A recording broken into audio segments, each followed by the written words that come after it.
Welcome to the 50th episode, a milestone episode of the Simply Retirement podcast, where we want to educate and empower women to live your retirement on your terms. I'm your host, Eric Blake. On this episode, I'm going to tell you why the majority of the financial advisors and the financial services industry is in a complete panic. And it has nothing to do with stock markets, the economy, or even politics. Joining me once again, as she does now has done for the last 50 episodes, either behind the scenes or live here on screen with me, is Wendy McConnell. Wendy, how are you? I'm good and so excited for you. Congratulations on the big 5-0. Thank you. Yeah. 5-0. So did you ever think I was going to make it to 50 episodes? I had no doubt whatsoever. Thank you. I appreciate that. So what do you think about that tease? What do you think our topic is for today? I don't know. I thought maybe it had something to do with the current situation, but I guess I'm wrong. So you think that's the only reason why financial advisors panic is because of the market and stocks and the economy and politics and all that stuff? Well, I know there's more involved, but I know that's why a lot of people are panicking right now. Well, in this particular case, it's definitely something that people are worried about, but I think it's a good thing ultimately. So we'll chat about that in a little bit. I do have just a couple of quick announcements before we get to that big important topic. A couple of things I'm going to be participating in. I think I've referenced this organization in the past on previous episodes, Savvy Ladies. That is a nonprofit organization that provides free financial coaching to women.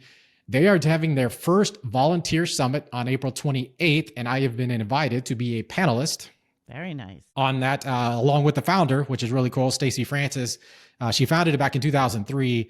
And actually, it's become more than just a passion project for her. But I've been a volunteer coach for about it's got to be close to 3 years now. And they have asked me to serve on a panel. It's a 3-member panel talking about amplifying your personal brand story and building your center of influence, which has been a really high priority for us, especially around serving women for the last several years. And I'm going to get a chance to share my story and hopefully help some more volunteers as they focus on helping women as well. Great. So that's one. And it's not going to be something that the general public, our audience, is going to be able to witness, but we will definitely share the link to Savvy Ladies if there's folks out there that are looking for coaching. Maybe you're not sure what direction to go with a particular financial question, challenge, issue, whatever it might be. It is a great resource.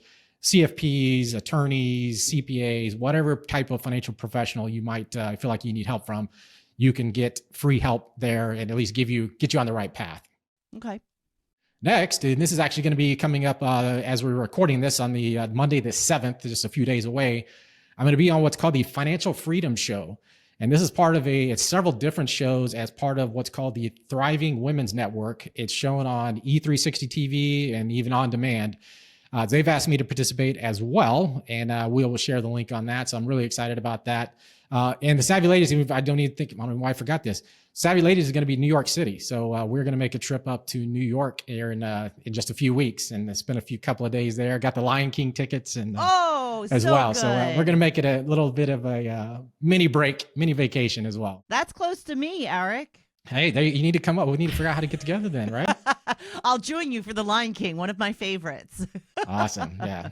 Hamilton, of course, a financial advisor. Hamilton is my favorite, of course. But Lion King, I have to tell you, my wife and I were dating at the time. So I don't even when this, early 90s ish. I think we saw it like 15 times, The Lion King, when it was in theaters. So I'm a huge Lion King fan. The original. Yeah, I was obsessed with The Lion King. My sister was even going to get me Lion King sheets. And I'm like, all right, let's not go overboard. Oh, yeah.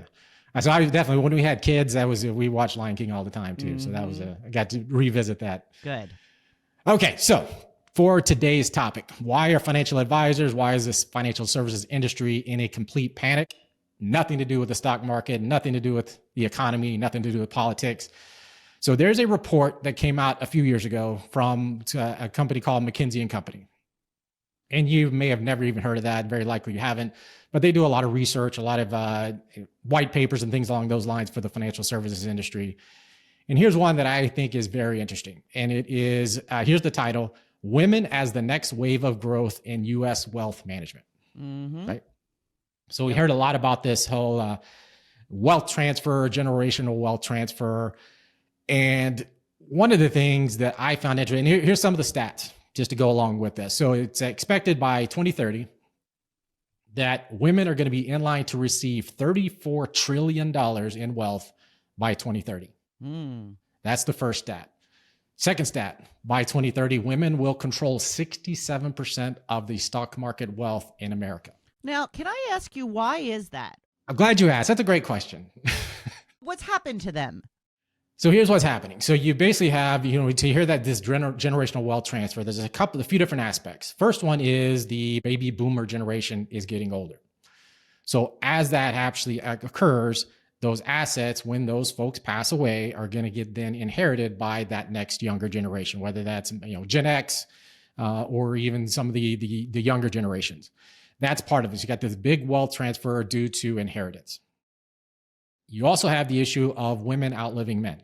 So there's obviously the life expectancy factor that's at play here. So on average, and again, I see this vary depending on what stat you're looking at, but in general, somewhere between 5 to 7 years is the average length that women outlive men. Okay. So even in that baby boomer generation, if women outlive men, if the man passes, that it may not pass down to the younger generation, but it stays within that same family, but goes to the woman. Right. In which case now the woman is responsible for those financial decisions. So again, that's a big factor that we have to be aware of as well. And then factor 3 is obviously we know that women are starting more businesses. Women are the wage gap. I saw the article, and it's probably now a couple of years old, but it talked about the updated numbers on the gender wage gap. And it indicated that the actual overall wage gap hasn't actually changed in the last 20 years. So it's still about 82 cents on the dollar. But for the younger generations, it actually has improved. So now it's somewhere closer to about 91 cents on the dollar. So basically the female earns about 91% of their what their male counterpart would earn for the same work. So there is progress being made. So that's a big part of it as well. So you've got the inheritance aspect, baby boomers passing assets down to the next generation. You've got the life expectancy factor, which is actually the women outlive the men. So at some point, they're going to receive those assets. And then the third is the rising workforce participation of women, entrepreneurship, more women starting businesses. So that's where the three key factors. Now, there's some other things you could probably point to, but those are going to be the three keys as to how this wealth transfer is going to occur. And if you even go farther than that, there's going to be more and more wealth transferred down to younger generations. But again, women are going to be responsible for a lot of that. Okay. And so one of the reasons I wanted to talk about on this episode is because the reaction from the wealth management world, my world that I'm in on a day-to-day basis, it's what are they doing to prepare? So you might think, well, why are they having to prepare? Why are they having to prepare to work with women? What's been going on for the last 100 years? So here's an example. I want to get your feedback on this. So that's the first one. So I shared this actually in our International Women's Day. This was kind of my little 5 to 10 minute education piece. That's what I said. So women are the next wave of growth in U.S. wealth management. The next thing I said is to attract, this is a quote coming from that McKinsey article, to attract and retain female customers and capture some of the trillions up for grabs, wealth management firms must diversify their offerings and commit to a more systematic approach. So I'm going to again ask, what have you been doing for the last 100 years? Why are you now saying that I've got to create a more systematic approach if I'm going to be working with women? What have you been doing? I think women have largely been ignored. I think that a lot of times that, when couples meet with advisors that, historically they have talked to the male in the room and really kind of ignored the woman. And then when the man passes and the woman gets control of it, they go elsewhere because they've been ignored for 20, 30, 40 years. Absolutely. Well, and I think that's where, there's the keys. I use this statistic a lot in whether it's a presentation, it's a conversation, whatever it might be. And that is the stat that says that 70% of women will change financial advisors within 12 months of losing their husband, whether that is through divorce or being widowed. And it's exactly what you're talking about. Because, unfortunately, I've got too many examples, personal examples of stories that I have heard. Hopefully none that are out there about me. I don't think there are, but There better not be. But it's just a recent client. This is the exact quote that she shared when we had our initial meeting, was, when we sat down with my husband, ex-husband now, we sat down with our financial advisor. We've been with this financial advisor for several years. If I asked a question, I felt stupid. Whether if she felt like the husband was making her feel stupid or the financial advisor's response. But then, of course, the worst part is if I didn't ask a question, I felt stupid. Right. So it was a complete lose-lose situation. It didn't matter whether she asked or she didn't. She didn't feel like she could ask. So she just didn't ask questions anymore. And then you get to the point of, okay, now their divorce is about final. She's out on her own. And she was living in a hotel for like 3 months because the husband kicked her out of the house basically and wouldn't let her get in. And she goes to the financial advisor and said, hey, I need to figure out, I got to figure out what my financial situation is. I'm going to need income. How much can I get? And he's like, well, how much do you need? And she said, aren't you the financial advisor? Aren't you supposed to be guiding me, providing guidance and advice on what's going on here? Right. And he goes, well, how about $2,000 a month? She said, well, my rent's $1,500 a month. So I don't think that's going to work. Is he just pulling numbers out of the air? I mean, exactly. And same thing. And then getting into the Social Security conversations, I've done a bunch of episodes on Social Security and the strategy behind when to start sticking your own benefit or survivor benefits or ex-spousal benefits in this particular case, potentially. And it was the easy answer for him was start your Social Security. Again, like you said, there was no analysis. There was no assessment of her situation, her cash flow needs. It was, hey, you need income, start this. Not, hey, you're only 68. You could let this grow for 2 more years and it's going to increase by 16% between now and the time you turn 70. Right. That might be an idea to at least bounce around, don't you think? Right. Let's consider that for a second. But no, we're just going to just start it. You're good. Go ahead and start your Social Security benefits. Yeah. So it's that type of issue that has faced women for years and years and years. And again, the reality is that's why when I talk about financial advisors, the financial services industry being in a panic is things are changing. The financial landscape is changing and it's going to be in the hands of women. So it's kind of one of those situations where you think, like, yeah, if I haven't been doing it so far, yeah, I better think about diversifying my offerings and committing to a more systematic approach, whatever that means. I don't even know. I'm not even sure what committing to a more systematic approach means. Me either. But whatever it is, you should have been doing it a long time ago. Yeah. I mean, there's always been this long held belief that women don't understand money or, financials. And it just reminds me of a time I was talking at one of my friend's family parties one time about football, a big football fan. I'm a huge football fan. And there was a man there who literally looked at me, turned his back to me while rolling his eyes as if, what would you know about football? I mean, you know what I mean? It's just the same kind of thing. There's just this overshadowing belief that women don't understand money, don't understand football, so therefore we can't even take them seriously in this conversation. Well, and the reality is that women just think differently about money. And again, that's why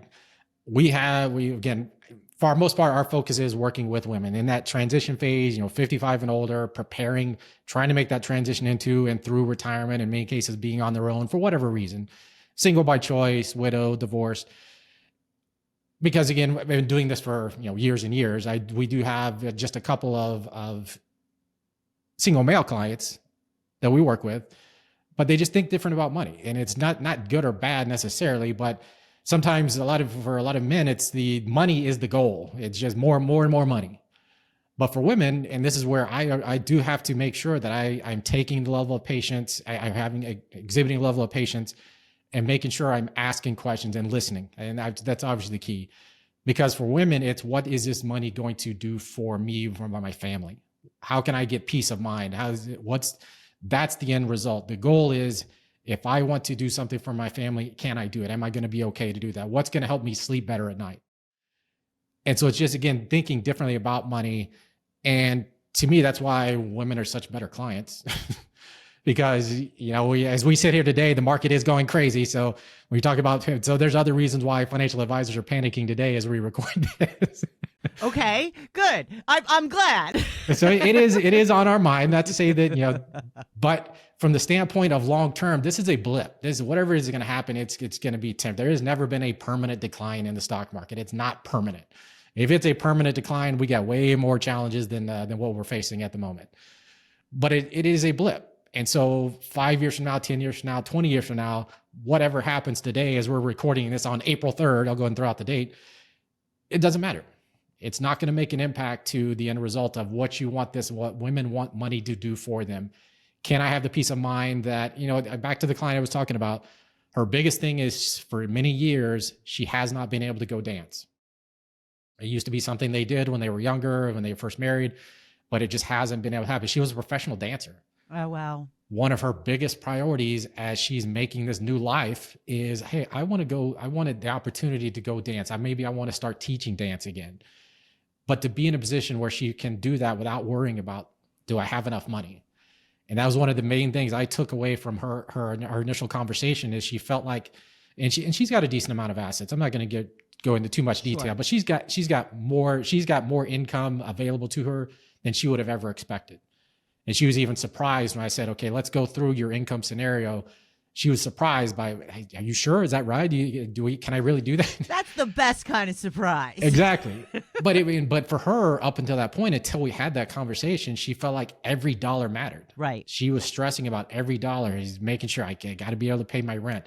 I've got to be able to do all the basic things. I got to put food on the table. I got to pay my utilities.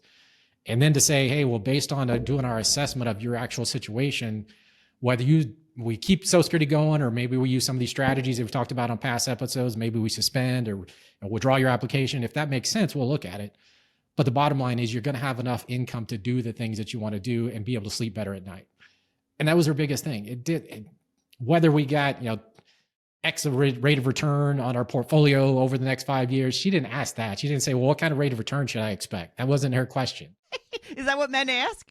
Yes, I've heard that question multiple times. Okay. And women don't even That's not even, yeah, exactly. It's not even something that crosses their mind. All It's, hey, can I retire? Will I be able to? Okay. Or in a lot of our clients, and I've pointed this out before on multiple occasions, for the client, a lot of the clients we work with who have experienced the loss of a husband, whether it's because of being widowed, becoming divorced, there's a different question that's even on their mind than the typical couple or typical individual. It's not, well, do I have enough to retire?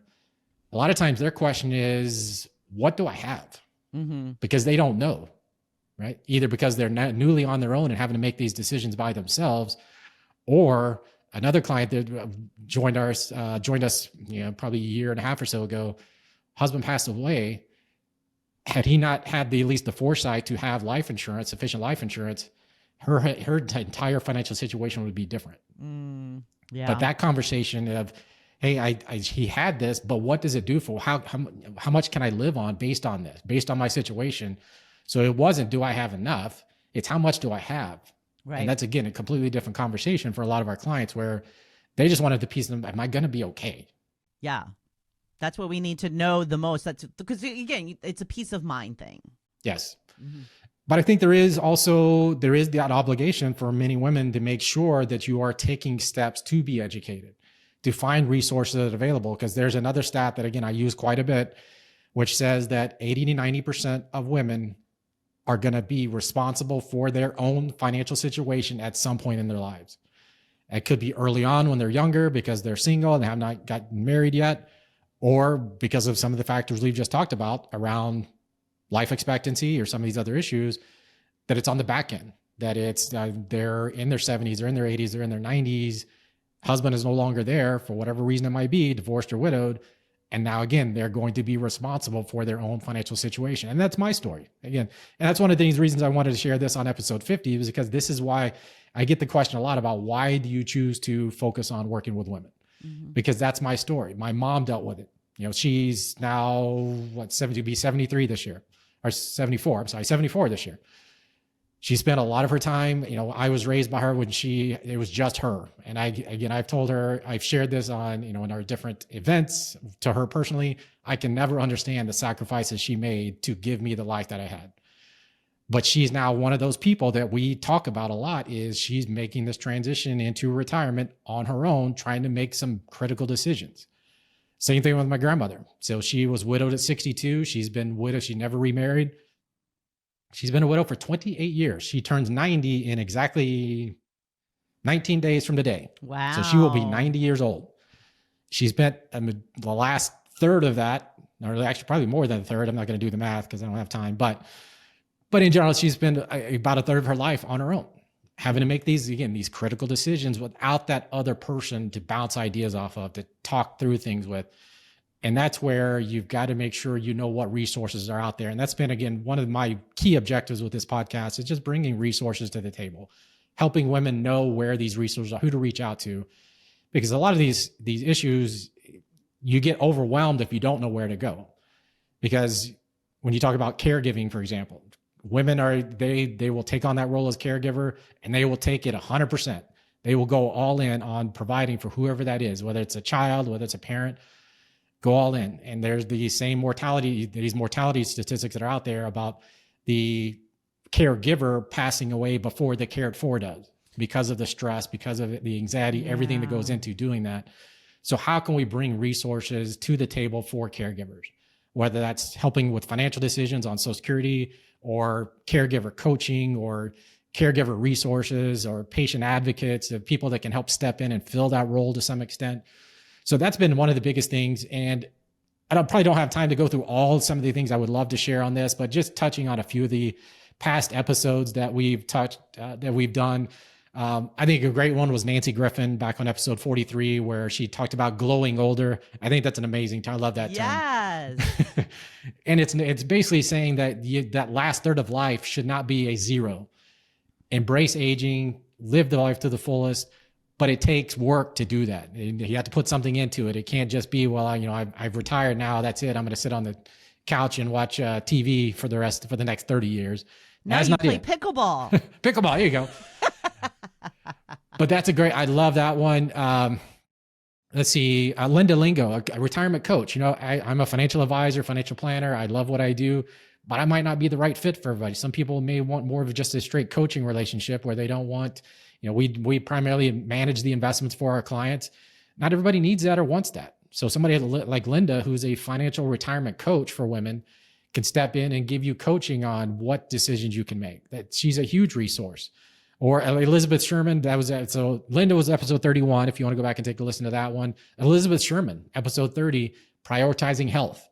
That is such a huge factor of what are you going to do to take care of your health? Because again, we don't want those last 30 years to be where you're sick or you got injuries and there's things you just can't get up and do things that you want to do. So that one's huge. Also, Carol Maroc, I love that one too. So she wrote the book Solo and Smart. That was episode 26, Navigating the Solo Aging Journey. I have that book. I went and purchased it. Awesome. I have not really gone through it yet, but I have started it. Hey, that's all right. She's going to be thrilled to know that you've at least picked up the book based on that.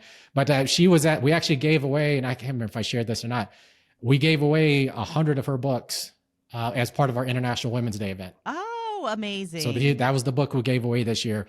And the cool thing about her book is that it's not just for solo agers. Again, because her framework of thinking about your life in these different pieces can be used by anybody. Mm-hmm. But again, if we go back to that 80 to 90% of women being solely responsible for their financial situation at some point, you got to know at some point you're going to be a quote unquote solo ager. So just being prepared is huge. Barb Provost and Maggie Nielsen, that was episode 17. Purse Strings, they're the founders of Purse Strings. That episode was Financially Fearless Women. And that's another organization I've been around. I've been part of for a few years, where that's their entire mission is financial education, empowering women, doing some of the legwork of helping you find financial advisors, other financial professionals who focus on women. Because that is one of the things that, again, if we're talking about action items, if you really want somebody that focuses on women, and whether you're married or not, it comes down to what question should I ask? What information can I get to help make an educated decision on whether I feel like this is the right person, that I'm not going to be ignored, that when we're sitting there with that financial advisor and me and my husband, if it's a couple, that financial advisor is going to speak to me. It's going to address my questions. Because it's amazing to me that we're sitting here in 2025 and that is still a problem. Yeah. Yeah. And that's why I feel like, again, thinking about why are financial advisors panicking right now is because they know they haven't done the work up to this point. Yeah. They've done the wrong thing, Eric. That's right. A couple other quick things, and then we'll probably wrap up pretty quickly here. But the other one, Ellen Rogan, that was one of my favorite books, How to Think Your Way to Prosperity. She wrote her book a couple of years ago, Messages from Money. That's the book we gave away last year at our event, our International Women's Day event. That one, I love that one just because, again, it gets you thinking about, how do I talk to money? What's my relationship with money? Because that, whether you're a woman or a man, it really comes down to, what are your emotional biases? Where did they come from? And acknowledging what those biases may be, what those fears may be when it comes to money. Because it can't be just, okay, I'm just going to stick my head in the sand and hope everything works out for the best, because that's not going to work. So, but you got to acknowledge what are my feelings, what are my emotions when it comes to money, and how can I address those directly? How can I make better? When it comes to finances, there's a lot of psychology involved, right? There's a huge amount of psychology. Yes. Yes. And it's one of those things, Brendan Fraser, who's one of the guys I really look up to, and I follow a lot of his stuff, but he talks about the emotional side of money and being able to you got to cope with that, again, because anytime, I always talk about this, if you're making emotional decisions when it comes to your finances, it's almost always going to be the wrong decision. If you're making decisions out of fear, it's almost always going to be the wrong decision.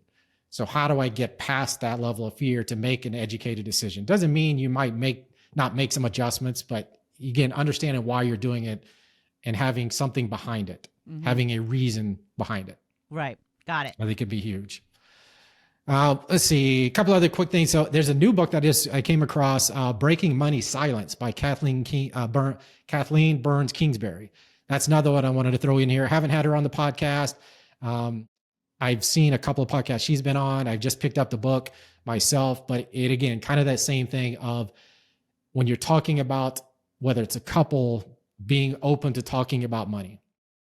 Because you get into this situation where, well, he likes to do that thing. I'm just going to let him do it. I'm not going to bring it up. I'm not going to express my concerns or my worries or my fears. So, but being able to break the money silence, being able to have those conversations, whether it's, again, a couple, or again, even just yourself, talking to yourself. There's nothing wrong when it comes to money. There's nothing wrong with talking to yourself. Okay.